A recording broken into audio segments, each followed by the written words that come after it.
Speed Radio consacre ses programmes au Festival of d'Avignon du 29 juin au 21 juillet en direct de la station by Namas Trio. Yeah, comment ça va tout le monde? Bienvenue sur Speed Radio, on est de retour pour cette 58e édition du Festival Off, je dis bien Festival Off, et ce jusqu'au 21 juillet, en direct du bar Namas Trio 39 rue Guillaume Puy. Speed Radio, la station où la culture et le théâtre sont au cœur de chaque émission. Speed Radio, l'unique radio qui te dynamise. Je suis Paolo Palermo, et j'ai toujours la joie d'être merveilleusement accompagné de Marion. Marion, comment ça va? Ça va super, et toi? Ça va, nous sommes le 2 juillet, et est-ce que tu savais qu'aujourd'hui c'était la journée mondiale des ovnis? Maintenant oui, du coup. Est-ce que tu as déjà croisé un ovni toi dans ta vie? Je dirais mon copain. Alors ton copain il est volant, c'est ça? Il est volant, non, mais un ovni dans le sens où tu vois, c'est cette chose étrange que tu dis, mais qu'est-ce que c'est? Effectivement. Et est-ce que tu as déjà croisé un STNI? Un quoi? Un STNI. Non. C'est un spectacle théâtral non identifié. Ah. Ouais. Et c'est mon one man show. Voilà, un gars contact deuxième dose que je joue tous les soirs au Palace à 17h50. Du coup, pour moi, il n'est pas inconnu. Ah, il n'est pas inconnu? Non. C'est vrai. Ok, t'as raison. Ça mérite d'être connu en tout cas. Tout à fait. Et le 2 juillet, c'est aussi l'anniversaire de Lynn Renaud qui a 95 ans. Joyeux anniversaire à elle. Pierre Cardin qui a 98 ans. Comme quoi, ça promet. Jacques Chancel qui a 86 ans. J'arrive pas à trouver des jeunes. Flavie Flamand, 49 ans. Ouais. Et toi, Marion, c'est quand ton anniversaire que je... Moi, c'est le 28 septembre. T'as un peu le temps encore. J'ai un peu le temps pour trouver un cadeau. Ouais, qu'est-ce qui te fait plaisir, vraiment? J'en sais rien. On a le temps de réfléchir. Est-ce que nos invités d'aujourd'hui pour la première heure, sont-ils nés un 2 juillet? On leur posera la question. Mais avant de rentrer en contact avec eux, on recevra à 11h, bien sûr, les musicothérapeutes, un duo de musiciens et de chanteurs totalement déjantés qui jouent au Palace juste après mon one man show, d'ailleurs à 19h20, et Nicolas Guillemot dans son tout premier stand-up. Nicolas s'affirme au théâtre des Barriques à 22h15, et nous écouterons bien sûr Avamax tout à l'heure avec My Oh My, et puis bien sûr notre jeu pour gagner un iPhone 15, Marion. Oh yes. En répondant simplement à cette question par SMS, après les 9 ou 12 coups du brigadier, combien reste-t-il de coups à donner? Petit 1, 3 coups, petit 2, 9 coups. Si vous avez la réponse, envoyez Speed au 7 14 15, puis tapez 1 ou 2. Il y a le tirage au sort qui a lieu le 21 juillet à 20h. Le 21 juillet à 20h, je parle. Mais qui sont nos invités que nous accueillons ici même sur le plateau de Speed Radio jusqu'à 11h? Il s'agit de Maya, dans son seul en scène, qui s'intitule « Ça va, j'ai du recul ». Ça va, Maya? Ça va. J'ai du recul, comme d'habitude. Au théâtre Al-Andalus, je le dis bien? Oui, Al-Andalus, oui. À 21h30. Et nous sommes également en compagnie de Lydia Sherton et de Julien Jorger. Ouais, c'est ça. Les deux interprètes de la pièce La Force du Coquelicot, actuellement à l'espace Roseau Teinturier, salle Jean Giono, à 17h05. Yes, j'ai tout bon. Bonjour à vous deux. Bonjour. Mais dites-moi, il ne manquerait pas quelqu'un quand même. Je veux parler d'un personnage indispensable à votre pièce. Je pensais que vous l'apporteriez, mais non. Je ne sais pas si on peut le dire. On n'en parle pas. Bon, il y a une petite part de suspense. Voilà. Il se repose. Enfin. Il y a 2 comédiens, il y a 3 personnages, mais pour le 3e personnage, on ne l'apporte pas, il faut aller le découvrir là où il est. D'accord.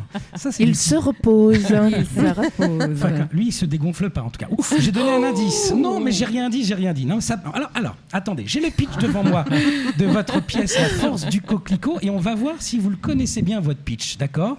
Je vais le lire, et puis je vais laisser des blancs, à vous de trouver le mot, d'accord? Mais quelle horreur! Mais non, comment ça, quelle horreur? Au contraire. Parce que nous, on a toujours des mots différents.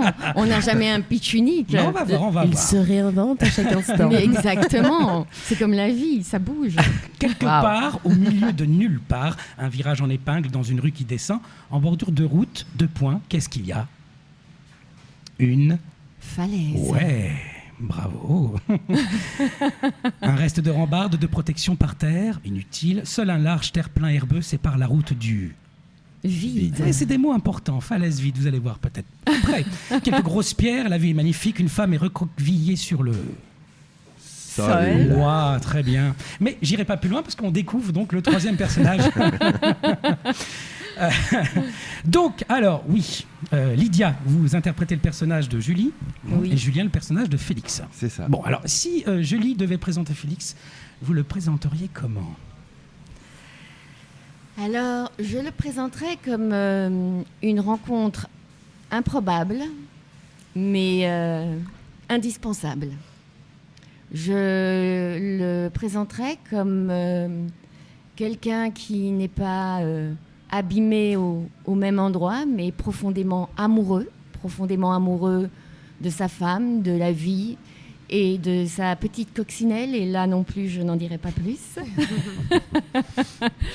Et donc, quelqu'un qui a profondément envie d'aimer, mais qui en est empêché, et qui a profondément envie d'aimer tellement de choses, et qui aimerait dépasser l'obstacle, mais qui en est empêché.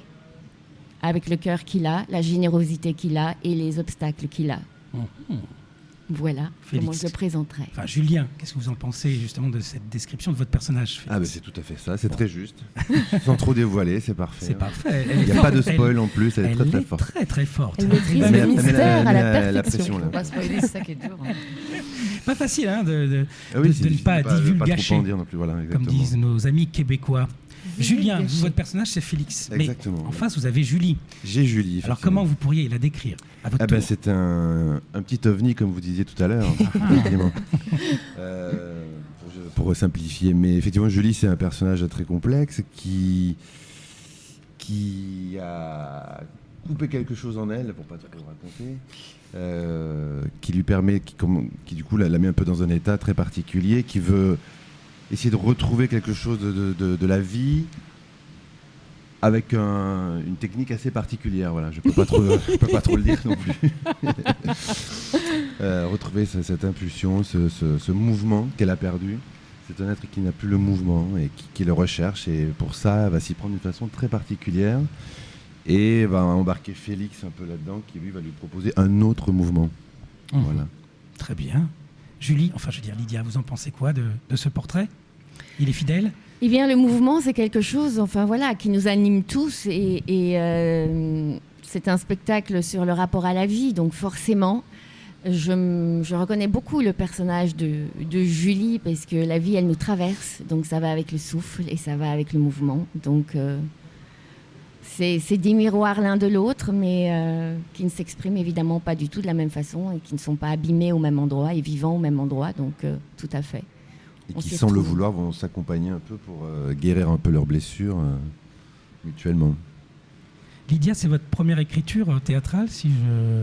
Tout à fait. Ouais, La force du coquelicot. Alors, Oui.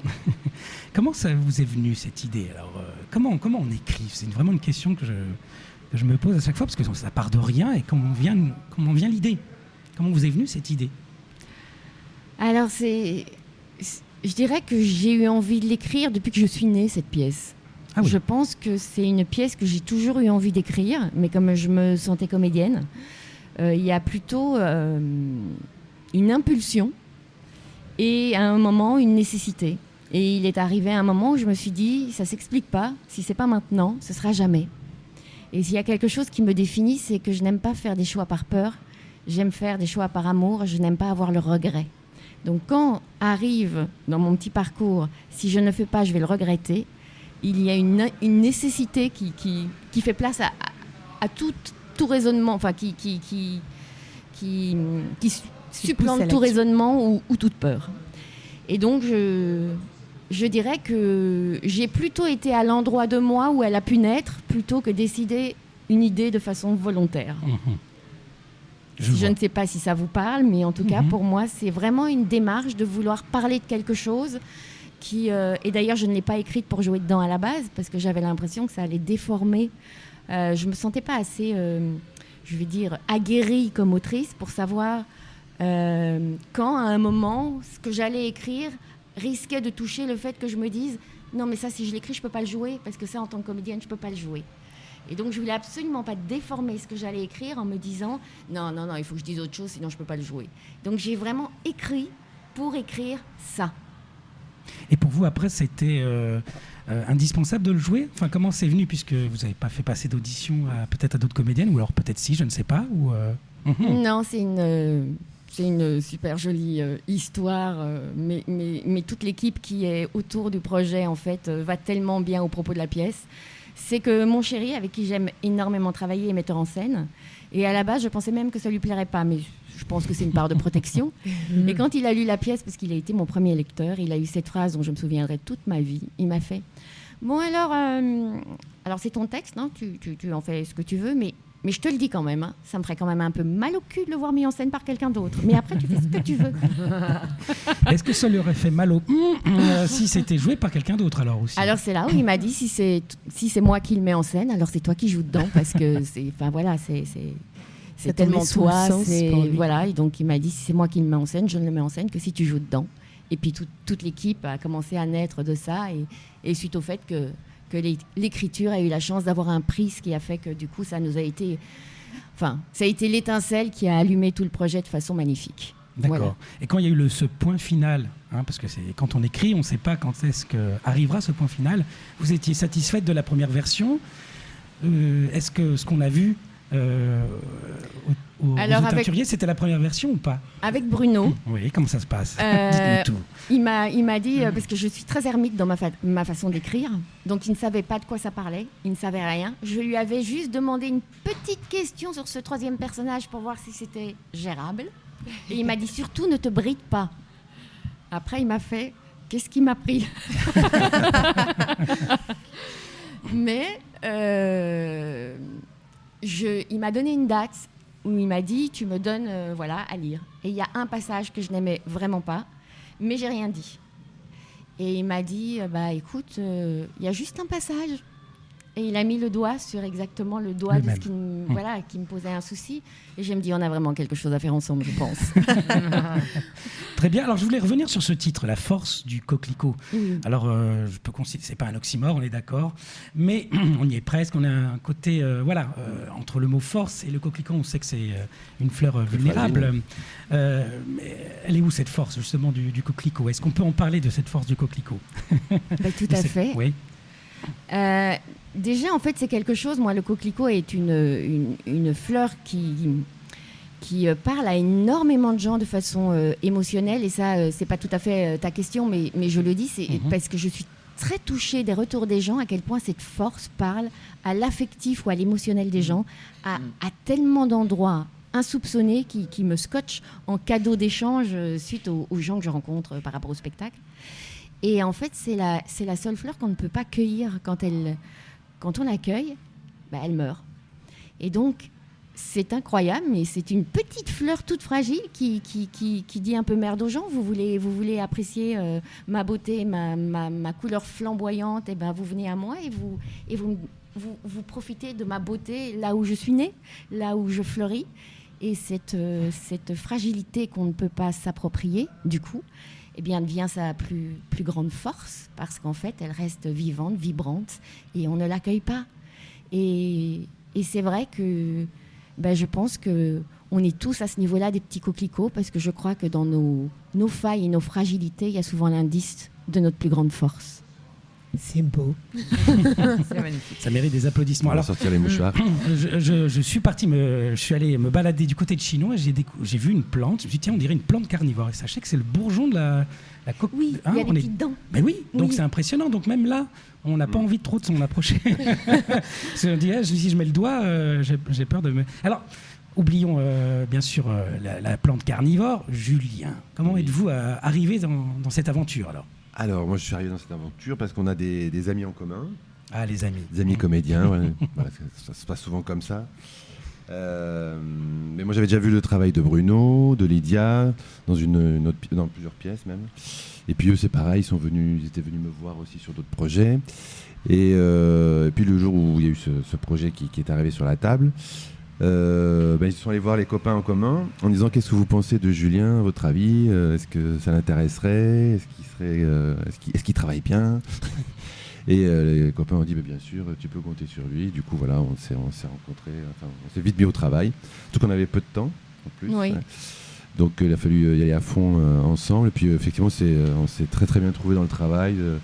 C'est vrai que avec Lydia, on s'est connecté très vite.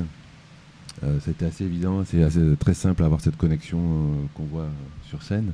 Donc ça, c'était du coup un bon point de départ. C'était beaucoup plus facile et du coup, voilà, c'est un vrai plaisir toujours de jouer avec Lydia et de travailler avec Bruno et Sandra, notre petit couteau suisse qui nous aide à tous les niveaux. On en reparlera de Sandra, justement. Merci, en tout cas. C'était votre 3e hier, déjà, c'est ça?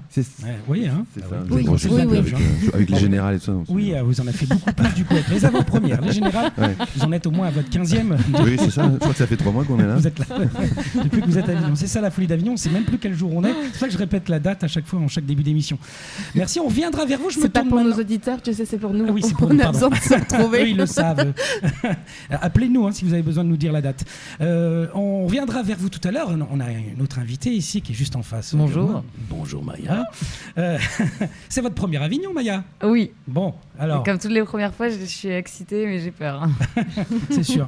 Votre seule en scène s'appelle Ça va, j'ai du recul. Oui. Pas tant que ça, finalement. c'est ça tout le côté humoristique du truc. Alors, avant de parler de votre one woman show, j'essaye de le dire à l'américaine, parce qu'il y a le mot show. J'aime bien le mot show, parce que c'est vrai, pour l'avoir vu. Il fait chaud sur scène. Déjà, il fait chaud sur scène, mais pour l'avoir vu, c'est vrai que c'est un show, pour moi, c'est quelque chose de très complet, et votre spectacle est vraiment complet. Il y a du chant, hein. D'ailleurs, j'adore chanter. J'ai vu que vous êtes arrivé avec un ukulélé à paillettes. Ouais. Voilà, on aimerait bien entendre un petit morceau tout à l'heure. Si oui, c'est ça, je l'ai amené pour qu'on me pose cette question. Il y a de la danse, il y a un peu de danse quand même. C'est de la danse très contemporaine, quoi. C'est de la danse. Je voulais vraiment montrer avec cette danse, pas le côté performance de la danse, mais l'expression du corps dans sa joie, dans son lâcher prise. Et voilà, d'ailleurs, je ne m'applique pas à faire une chorégraphie. Je l'ai fait au début et maintenant, juste comment mon corps il a envie de bouger quand je rentre sur scène sur de la musique classique, parce que je rentre sur du casse-noisette. Voilà. Ma mère m'a dit ah ouais, t'as qu'à leur dire que t'es casse-bonbon, ça allait faire rire. Bon, voilà. J'ai pas pris sa vanne pour l'instant, ça peut venir. Mais donc, c'était vraiment les royalties après les CDC. De s'amuser à danser comme un enfant et fièrement fier de sa façon de bouger sans que ça soit de la performance par rapport aux critères de la danse habituelle, quoi. Ok. Et qu'est-ce qu'il y a d'autre dans ce spectacle? Bon, je sais que vous êtes toulousaine. Okay. Oui. Bon, mais ça, on n'en parle pas, je pense, dans le spectacle des origines, si. Non, j'en parle pas. D'accord. C'est vrai que il y en a, je pense, pas mal qui l'ont déjà fait. Moi, c'était pas. J'adore ma ville, la ville rose, quand même. Il faut avoir le cœur rose, voir la vie en rose, tout rose. Donc, c'est vrai que Toulouse, j'aime ce que ça dégage dans son architecture, mais j'en parle pas spécialement. Non. Alors, qu'est-ce qu'il y a dans ce spectacle, justement? Quels sont, pour justement. Sans trop. On n'a pas d'image, parce que vous êtes venu en costume, déjà, en costume de scène, plus ou moins? C'était Maya qui était interviewée, c'était pas moi, Moldu, donc voilà, évidemment qu'elle devait venir. Elle devait venir, Maya. Son spectacle. Est-ce qu'on a le droit de dire votre vrai prénom et votre vrai nom? On reste... non. Voilà, alors on ne peut pas dire le troisième personnage. Ça ne nous intéresse. Chacun a ses secrets. Il faut du mystère. Elle est restée à Toulouse. Ouais, c'est vrai. Donc, ok. Non, mais en plus, la radio, c'est encore plus mystérieux parce qu'on n'a pas les images. Donc, ok. Est-ce que vous pourrez parler des spectacles? Ouais, vraiment. Ça parle des secrets de famille. Ah. Parce que moi, j'ai fait un peu de psycho et ça m'intéresse beaucoup le transgénérationnel. Quelle est l'influence de sa famille sur nous? Quand on arrive, on a un karma qui nous donne ces gens qui vont être proches de nous, qu'on connaît pas, qu'on découvre. Et ça va avoir de l'influence sur, je pense, notre caractère, notre façon de voir la vie, notre façon d'adhérer ou pas à leurs convictions, leurs valeurs. Voilà, et comment on peut se sortir de ça sans forcément reproduire les schémas en décidant de les retraverser en s'amusant et ensuite de construire autre chose, peut-être. Voilà. Et il y a cette phrase qui m'interpelle, vous déclarez le but de ce spectacle. Donc, c'est ça, et de revenir à ce qui nous rassemble, tous, malgré nos différences, le hasard de notre naissance, on est bien là. Donc, on ne choisit pas ses parents, pour vous, on ne choisit pas sa famille? Ouais, c'est ma chanson. C'est pour ça qu'au début du spectacle, pour mettre un peu en lumière ce côté karma, j'ai changé récemment, là, ça fait 4-5 fois que je fais ça. C'est les gens qui tirent les cartes des personnages de ma famille, donc je ne sais pas quel personnage je vais présenter en premier, donc même moi, il y a un côté excitant et flippant, parce que j'ai des personnages qui sont politiquement plutôt très incorrects. Et voilà, donc le spectacle vit un peu à chaque représentation, on n'est jamais vraiment le même, quoi. D'accord, vous proposez ça alors, un tirage au sort? Pas d'un jeu de 7 familles, mais il y a 7 familles CE de TE, donc la mienne, quoi. Et donc voilà. Ok. Et donc vous ne parlez pas de tout le monde alors, en fonction du spectacle, ou les 5 personnages Si, je parle des 5, si, sont tous tirés, et chacun correspond à une lettre. Voilà, je fais un peu un jeu comme le pendu avec les enfants. Je trouve que ce jeu est horrible. On propose à des enfants de jouer au pendu avec un mec qui est accroché à une corde, et donc ça m'a fait tilt, et comme Mais comme je beaucoup parle de un choses, peu de ce sujet aussi dans le spectacle. qui sont pour les enfants et qui finalement sont assez affreux. Ouais. révèlent des choses qui sont atroces derrière des messages qui sont très durs. Oui, si on regarde les contes et tout déjà, mais c'est vrai que ce jeu au tableau, on se rend pas compte. Moi, j'ai fait de l'animation avec des enfants et on est là, on dessine un mec pendu avec des lettres et on voit pas où est le problème, quoi. Voilà. Ok, alors moi aussi j'ai cette question-là qui me vient parce que bon, cette page blanche, qu'est-ce qu'on en fait? Comment ce spectacle qui vient de de votre cerveau, de votre imaginaire, comment l'inspiration arrive soudainement pour écrire Ça va, j'ai du recul. Moi j'ai fait l'école de l'humour et des arts scéniques qui est vraiment une super école qui permet d'orienter dans l'écriture, dans le jeu et tout, et ça m'a aidé à pas partir sur des clichés, parce que c'est vrai quand j'ai commencé le Comedy Club juste avant l'école, j'allais écrire des trucs sur il m'a quitté, c'est horrible, la rupture, je mange des agendas, un peu nul quoi. et c'est vrai qu'on a on a eu une très bonne professeure d'écriture qui s'appelle Delphine Gousteau à l'école qui peut être sévère mais dans le bon sens du terme, et donc ça. Voilà, elle nous a vraiment dit, un spectacle, ce qui compte, c'est d'avoir du fond, de dire quelque chose derrière l'humour, sinon, faut aller chez Carambar. Mais c'est vrai que c'est dit de manière franche, mais c'est hyper intéressant, parce que si on écrit juste pour faire rire, ça n'a pas d'intérêt. Et donc, au fur et à mesure des sketchs, je me suis rendu compte que, inconsciemment, je revenais beaucoup sur les sujets de famille, sur le père, sur la mère, sur l'arrière-grand-père. Donc, on a décidé de le mettre en fil conducteur, et voilà, moi, ça me plaît bien. Et c'est pour ça que vous êtes venu avec votre nounours et votre doudou. Alors le doudou, par rapport à la famille, c'est l'objet transitionnel chez les enfants qui permet de se détacher un peu de la mère, de gagner un peu en indépendance affective. Et dans le spectacle, il a la même voix que le père qui est très absent. Donc les gens me disent mais pourquoi t'as pas mis notre voix? Justement, c'est ça, il remplace cette absence du père, et symboliquement, donc le pauvre il se fait un peu tarter, mais c'était aussi une façon pour moi de parler de violence conjugale de manière un peu détournée, que c'est pas un sujet facile à aborder en humour. Donc voilà, il a plusieurs fonctions. Merci d'être là. Ah ouais, il a ses lunettes en cœur là. Il s'appelle Monsieur Grand Ours. Monsieur Grand Ours. Ouais. Lui il dit qu'il s'appelle comme ça, et moi je l'appelle Doudou, mais il trouve ça péjoratif. Donc après c'est. Ok, merci Mayam. Restez là encore, Julien, Lydia aussi. On va faire une petite pause. Je rappelle notre petit jeu quand même pour gagner un smartphone. J'ai fait de jouer, je me suis fait engueuler. T'as pas le droit, toi. Je peux pas. Donc il faut que je. On n'a pas le droit de jouer. Si vous avez le droit. D'ailleurs, on peut s'arranger après si vous gagnez. Ça marche. Donc effectivement, je rappelle la question. Après les 9 ou 12 coups du brigadier, combien reste-t-il de coups? Petit 1, 3 coups, petit 2, 9 coups. Si vous avez la réponse, envoyez speed au 7 14 15, puis tapez 1, bien sûr, pour 3 coups, 2 pour 9 coups, et puis il y a le tirage au sort le 21 juillet. À 20h, on fait une petite pause musicale. On va écouter Avamax avec My Oh My. On revient tout de suite après. À tout de suite. Speed Radio consacre ses programmes au Festival of d'Avignon du 29 juin au 21 juillet en direct de la station by Namas Trio.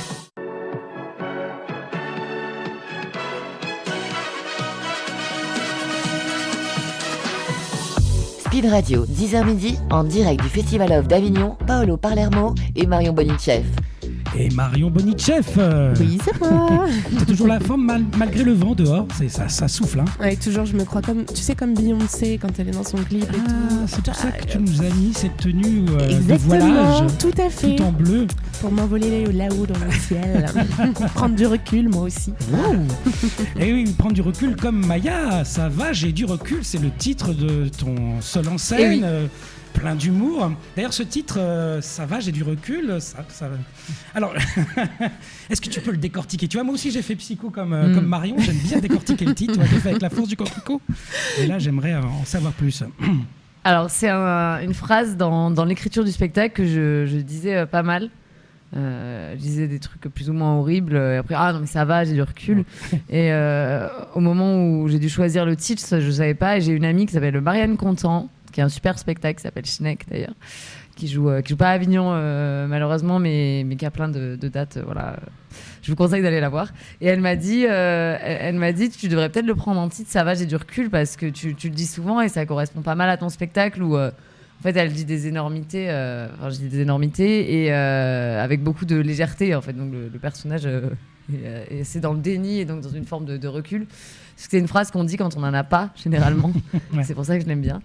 Et comme le truc principal de mon personnage, c'est le déni, je trouvais ça bien de l'appeler ça va, j'ai du recul. Elle a eu raison, cette Marianne. d'insister sur le fait d'appeler ce spectacle Ça va, j'ai du recul. C'est au théâtre Al-Andalus à 21h30 à partir du 3. C'est ça. Juillet, exactement, demain. Nous sommes aussi également en compagnie de Lydia et de Julien, les deux interprètes du spectacle La Force, enfin de la pièce du spectacle, ça peut porter à confusion, c'est quand même une pièce de théâtre, il y a une écriture, puisqu'il y a même un livre, on verra, ça a été édité, on en parlera tout à l'heure, de la pièce, donc La Force du Coquelicot, actuellement à l'espace Roseau Teinturier, salle Jean Giono, à 17h05. Alors, il a reçu un prix en 2021, le Grand Prix du théâtre. Alors, j'ignorais même l'existence de ce prix. Il vient... Où a lieu cette cérémonie? Est-ce que c'est à Cannes? Est-ce que c'est à Dunkerque? Dites-nous en plus. Non, c'est un prix assez, incroyablement bien pensé, qui part du principe qu'on reçoit souvent un prix quand tout le travail est fait. Un spectacle est monté, etc. Puis on reçoit un prix. Et donc, en fait, le prix n'aide pas à la création. Et donc, c'est parti d'un comédien qui s'appelle Thierry Lava, et qui disait comment peut-on aider des artistes en leur donnant un prix qui les aide concrètement. Et donc, ils sont remontés au début de la création, et donc, c'est le texte. Et donc, ils se sont mis en partenariat avec la librairie théâtrale, qui est un éditeur de théâtre très important. Ils se sont mis aussi en partenariat avec la Compagnie des Indes, qui sont ceux qui, à Paris... font le plus de captations sur les spectacles de théâtre pour nous offrir teaser et tout le moyen de promotion pour faire découvrir la création.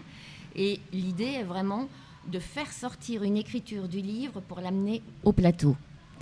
Et c'est vraiment de sortir de la 2D à la 3D. Et c'est tout un accompagnement où, du coup, le texte est édité, il y a des résidences de création, il y a des sorties de résidence pour que le spectacle soit filmé et que tout arrive à un spectacle créé. Voilà.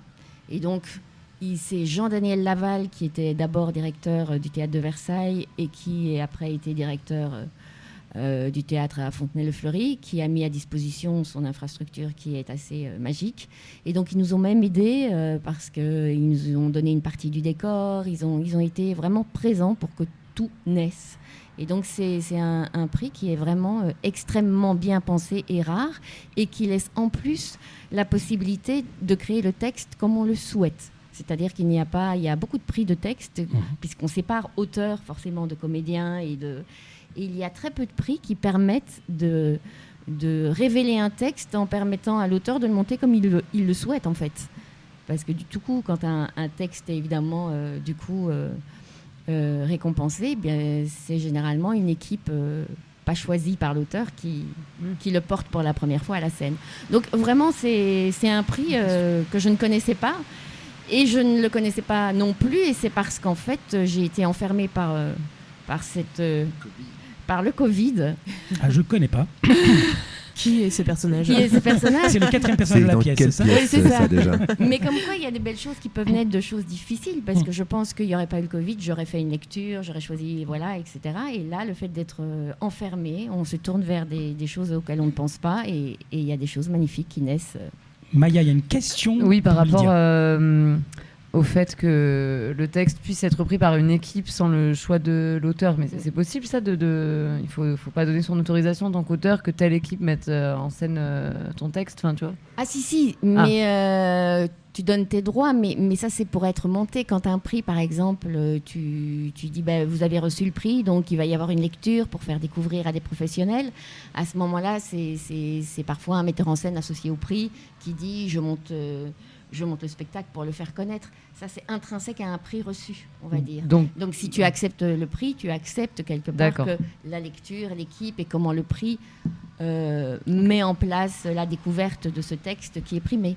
Ok, je ne savais pas que le prix par exemple, un théâtre qui fait quelque chose autour de certains spectacles va dire à l'auteur, vous avez la chance, votre texte est sélectionné, et donc il va créer l'équipe pour cette remise de prix. C'est pas le fait de le monter en tant que spectacle professionnel, c'est le fait que le prix mette en lumière un texte à un moment donné.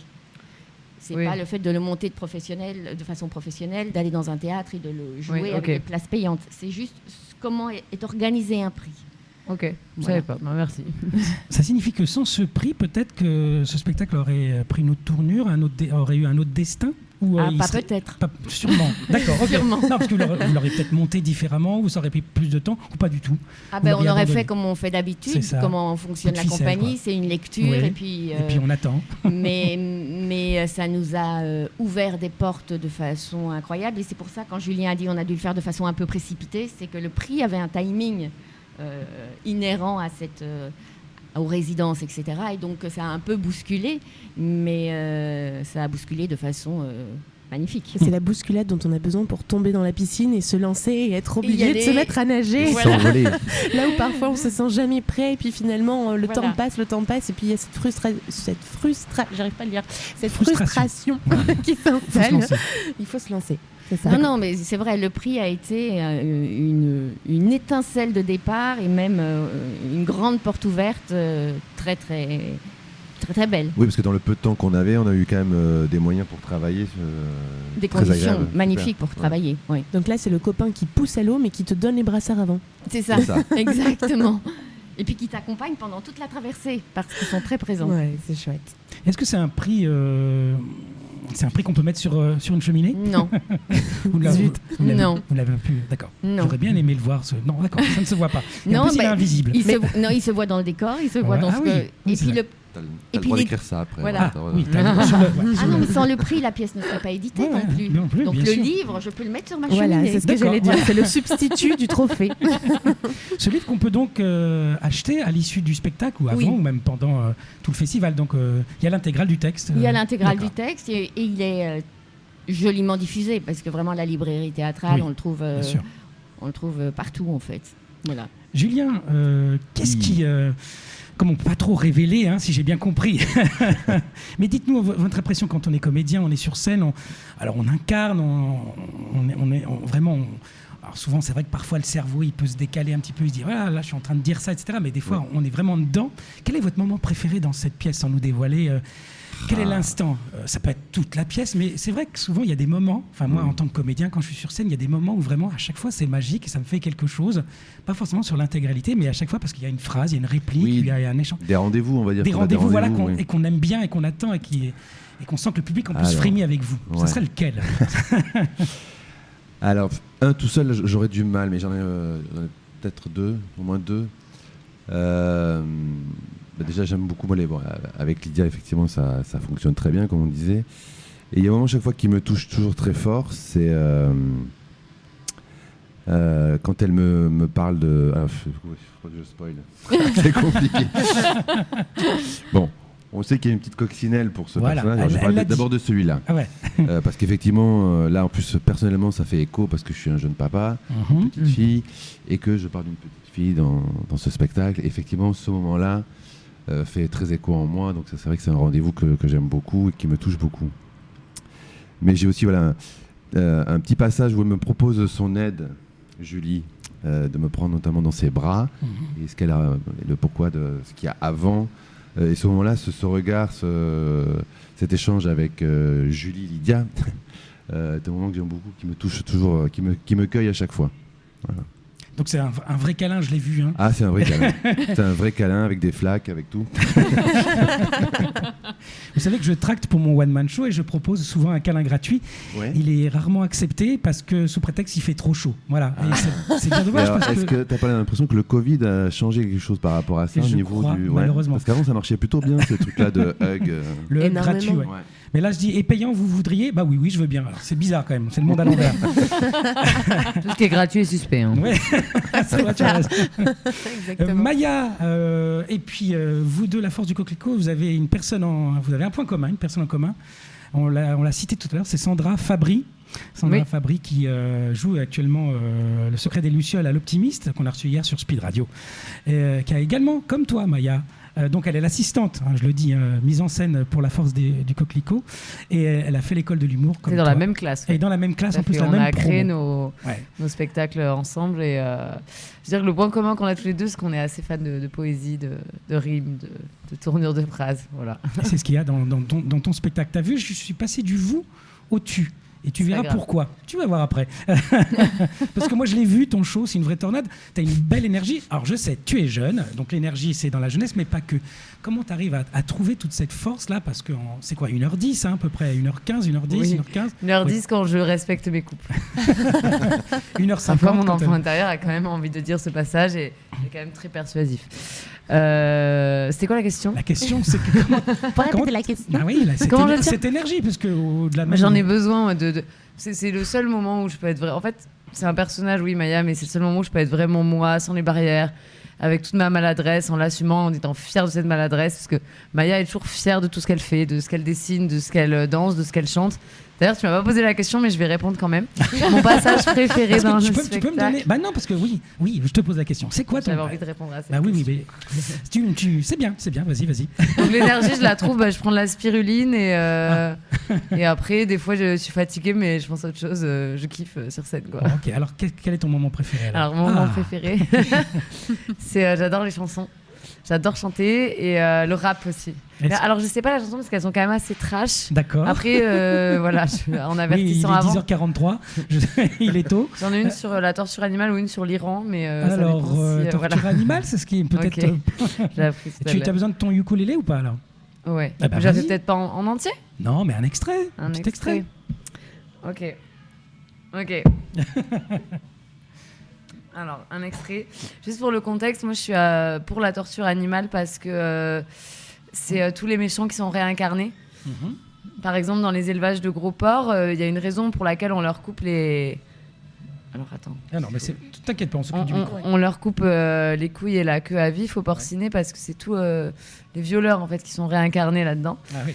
Et il y a une bonne liste d'attente. Darmanin, Trotscan, PPDA, L'Homme Pâle, Seb Melia... Depardieu et Darmanin qui ont été acquittés d'ailleurs. C'est un peu comme dans Jumanji, hein, ils ont une seconde vie.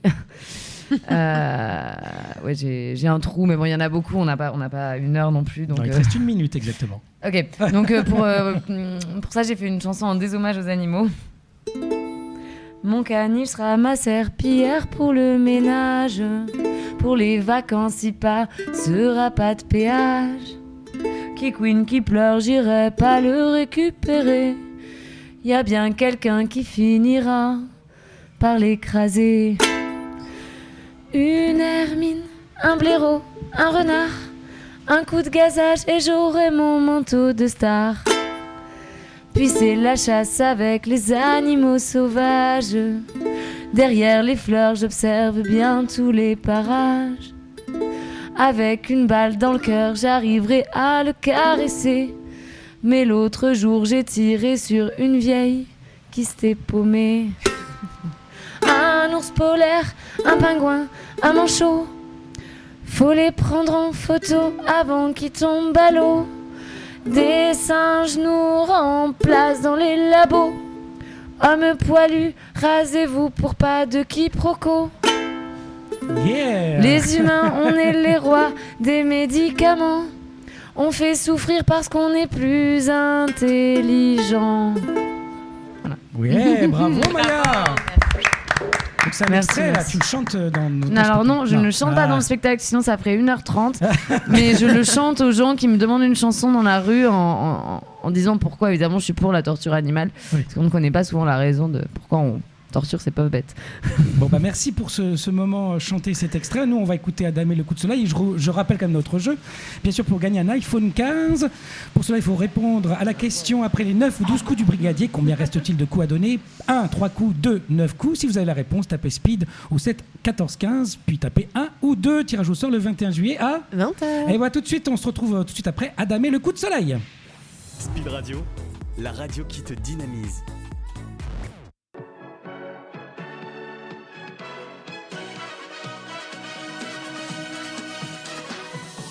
Speed Radio, 10h midi, en direct du Festival of d'Avignon, Paolo Palermo et Marion Boninchef.